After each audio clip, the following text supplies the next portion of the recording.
Estamos ao vivo.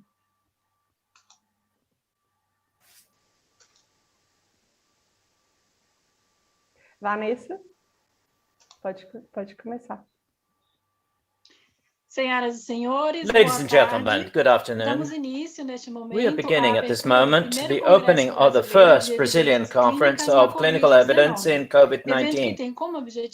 As the objective has discussion and update professionals, health professionals, about recent research and knowledge of infection by COVID-19.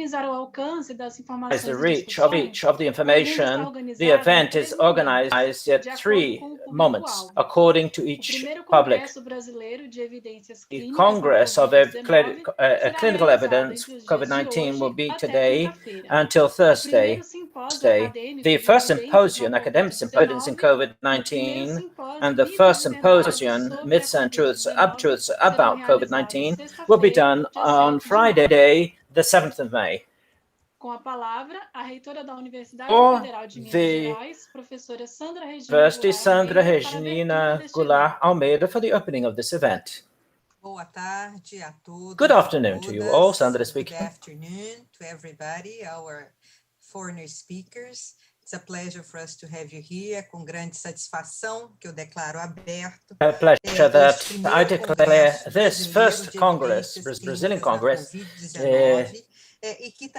and which also occurs with in two other events, both academic symposium on evidence in COVID-19 and the symposium and truths about COVID-19. I would like to initially say all the organizers in the persons of Professor Milena and Professor Carisi. For all the organization, I salute also Professor Eduardo Ferraz, the coordinator of graduate studies on health sciences, infectology, and medicine, tropical medicine. To Professor Cristina Alvim, assistant of health area for the presidency, who's had challenges. Professor Cristina is a very special salute to a partner who is very dear companion in this struggle in such difficult times of the pandemic, Professor Humberto Alves, and Professor who has helped us in guiding our university.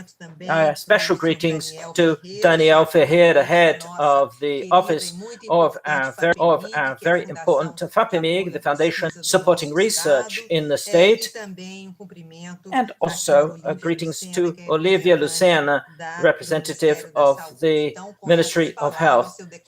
So I declare this event opened and saying all my solidarity to all the families who lost dear ones during this pandemic.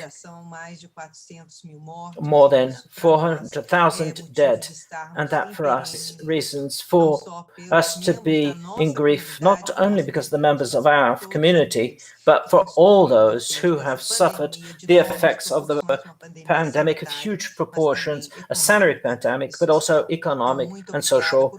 So thank you very much for organizing this event, which has such an important role for our institution and for our country. Pass the floor back to Vanessa to guide the opening, and later I will speak to you once again. Thank you very much. Welcome to you all. Everybody, so thank you very much for being with us here today. Vanessa? Obrigada, professora. Thank you, Professor. The floor, the President of the First Congress of Clinical Evidence of COVID-19, who were not, I can't mention them each one, but you're all listed in the names of the event and all saluted here, with a special mention to Professor Cristiane Dias, representing the teams led by her. I must mention the important partnership, Professor Cristiane Alvim, coordinator of the coronavirus in the UFMG, and the president, Regina Sandra Goulart, who believed in this idea. Besides the coordinators, the communication center of UFMG, the nucleus of accessibility and inclusion that make our event possible. This is exciting. There isn't an event in medicine on this size that includes people in this way. That is a